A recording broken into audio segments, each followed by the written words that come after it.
नमस्कार प्रिय शिक्षार्थियों, स्वागत है आपका हमारे YouTube चैनल प्रणाम में ऑफिशियल पे। साथियों, मैं आज आप सामने प्रस्तुत हूँ फिर से बहुत ही शानदार वीडियो लेकर।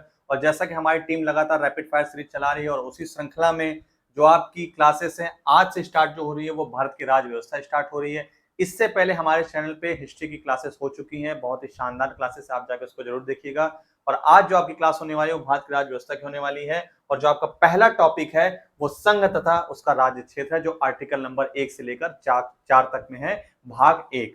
ठीक है, तो आज आपके सारे कंफ्यूजन और सारे पॉइंट्स आपके क्लियर हो जाएंगे बहुत ही शॉर्ट में, 5 मिनट के अंदर। या आप बिल्कुल ध्यान से पढ़िएगा, जो जो एग्जाम में पूछता है मैं आपको वही यहाँ पर कष्ट पॉइंट यहाँ पर लिख के लाया हूं, ताकि आपको रिवाइज करने में कोई भी कंफ्यूजन और कोई भी दिक्कत ना हो। ठीक है, बहुत ही जल्दी और बहुत ही शॉर्ट तरीके से पढ़ेंगे।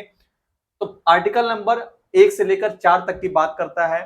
ठीक है, जिसमें आर्टिकल नंबर 1 क्या कहता है, आर्टिकल नंबर 1 क्या कह रहा है कि भारत का नाम और क्षेत्र है। क्या कहता है? India, Bharat, union of states, यानी कि भारत राज्यों का संघ होगा, फेडरेशन नहीं होगा, भारत राज्यों का संघ होगा। आर्टिकल नंबर 1 में इतनी बात कही गई है, भारत राज्यों का संघ है, जितने भी राज्य हैं भारत में, ठीक है, अधिग्रहित क्षेत्र हैं और राज्य, ये सब मिलाकर एक संघ बनेगा, उसी को हम भारत कहेंगे, यानी कि भारत राज्यों का संघ होगा। ठीक है, ये बात याद रखनी है आर्टिकल नंबर 1 में। और इससे कोई अलग नहीं हो सकता, यूनियन से कोई अलग नहीं हो सकता है कि मन किया आज उत्तर प्रदेश का कि हम अपना अलग स्टेट, अपना अलग देश बनाएंगे, ऐसा नहीं कर सकता उत्तर प्रदेश, ऐसा मध्य प्रदेश नहीं कर सकता। तो यानी कि भारत क्या होगा? राज्यों का संघ होगा, आर्टिकल नंबर 1 में बताया गया है। ठीक है, आर्टिकल नंबर 2 में क्या कहा गया है कि नए राज्यों का प्रवेश या स्थापना। इसका अर्थ यह हुआ कि जो भारत में राज्य नहीं है, बाहर से जो है, मान लीजिए एक हाइपोथेटिकल सिचुएशन लेते हैं कि श्रीलंका का कोई क्षेत्र बचा हुआ है, श्रीलंका और भारत के बीच का कोई क्षेत्र 500 किलोमीटर का एक एरिया है, उसको भारत ने जीत लिया, उसको भारत ने अपने कब्जे में कर लिया और उसका एक नया नाम दे दिया, भारत का 29वां राज्य कर दिया कि आज से इसका नाम एक्स राज्य है।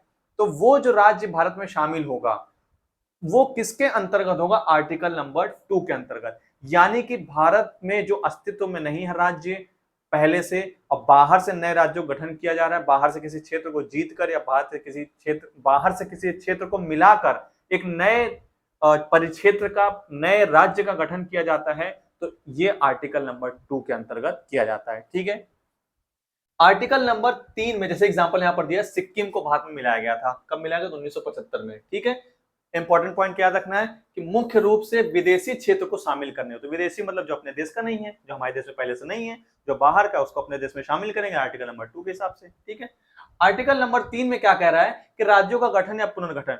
इसका सीधा सा एक ट्रिक में आपको याद रखना है कि जो भारत में पहले से क्षेत्र है, यानी कि जिनका भारत में अस्तित्व है, जिनका पहले से नाम है कोई, या जो राज्य पहले से हैं, उसमें अगर कुछ तोड़ फोड़ करनी है, कुछ तोड़ मरोड़ करना है, किसी राज्य का नाम चेंज करना है, किसी दो राज्यों को मिलाना है, किसी राज्य की सीमा बदल देनी है, किसी राज्य का कुछ क्षेत्र काट के उस क्षेत्र में मिला देना है। ठीक है, तो ऐसे आपको बहुत से एग्जांपल मिलेंगे। उत्तर प्रदेश को अलग किया गया, कई उत्तर प्रदेश और उत्तराखंड को अलग किया गया, जैसे मुझे याद आ पा रहा है। ठीक है, बिहार और बंगाल को अलग किया गया, तो ऐसे बहुत सारे स्टेट जिनको अलग किया गया, तो ये सब किसके अंदर होता है? आर्टिकल नंबर 3 के अंदर।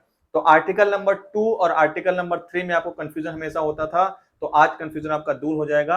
आर्टिकल नंबर 2 इतना कहता है कि जो राज्य पहले से नहीं है, जिनका नामो निशान भारत में नहीं है, लेकिन बाहर से वो राज्य भारत में शामिल किए जाते हैं, वो क्षेत्र भारत में अगर शामिल किया जाता है, भारत की सेना उसको शामिल करती, सेना मतलब जीत के, तो उसका अगर नया नाम कोई रखा जाएगा या उसका भारत के परिक्षेत्र में जोड़ा जाएगा, तो ये सारी प्रक्रिया आर्टिकल नंबर 2 के तहत होगी। लेकिन अगर भारत में कोई राज्य पहले से, कोई क्षेत्र पहले से है और उसको नाम अलग दिया जा रहा है, उसको अलग किया जा रहा है, किसी स्टेट को एक स्टेट से दूसरे स्टेट में जोड़ा जा रहा है, ये सारी चीजें आर्टिकल नंबर 3 के अंतर्गत होंगी। ठीक है, तो आर्टिकल नंबर 2 और 3 यहाँ पर। आर्टिकल नंबर 4 क्या कहता है कि ये जो चीजें आर्टिकल नंबर 2 और 3 में हो रही हैं, ये संविधान संशोधन की जरूरत इसमें नहीं है कि भाई आप पता चला उत्तर प्रदेश का नाम चेंज हुआ तो जो संविधान संशोधन करो, मध्य प्रदेश का नाम चेंज करना हो तो संविधान संशोधन करो, इसकी जरूरत नहीं है। ये सिंपल आप साधारण सा विधेयक लाके भी आप इसका काम कर सकते हैं। ठीक है, इसमें क्या है, इसको आर्टिकल नंबर 368 की प्रक्रिया के तहत लागू नहीं किया। आर्टिकल नंबर 368 में क्या है, संविधान संशोधन के बारे में दिया गया है, तो संविधान संशोधन की जरूरत नहीं है इसमें, आप साधारण से विधेयक लाकर भी इसका काम आप कर सकते हैं। तो आर्टिकल नंबर 1, 2, 3, 4 यहाँ पर जो था भाग 1 में, ये मैंने आज आपको बता दिया। ट्रिक क्या है याद करने की, थोड़ी सी यहाँ पर मैं लगा दिया है कि आर्टिकल नंबर 1 में क्या कहा गया, नाम और संघ दिया गया है। आर्टिकल नंबर 2 में क्या कहा गया है? भारत से नया राज्य, भारत में जो राज्य नहीं है, जो बाहर से है, उसको भारत से नया राज्य। अंदर का पुनर्गठन का अर्थ है जो भारत में पहले से स्थित है उनका पुनर्गठन करना।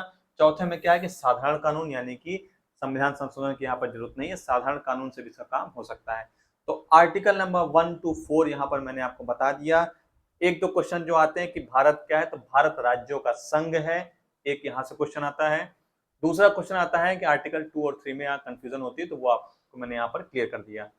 तो ये था आज आपका वीडियो आर्टिकल में 1 to 4। इसके बाद आपकी नियमित जो क्लासेस हैं पॉलिटी की, ऐसे रैपिड फायर सीरीज जो आएंगे जो आपके एग्जाम में इंपॉर्टेंट चीजें पूछती हैं, ऐसे 5-7 मिनट की वीडियो आएंगे जो आपको सारे टॉपिक क्लियर कर देंगी। वीडियो अगर आपको अच्छी लगी हो तो वीडियो को लाइक करिए, अपने दोस्तों में शेयर करिए। कोई आपकी प्रतिक्रिया हो, कुछ आपको पूछना हो तो आप कमेंट बॉक्स में इसको पूछ सकते हैं। मिलते हैं फिर किसी नए टॉपिक के साथ, तब तक हंसते रहिए, मुस्कुराते रहिए और बने रहिए हमारे चैनल के साथ। जय हिंद, जय भारत।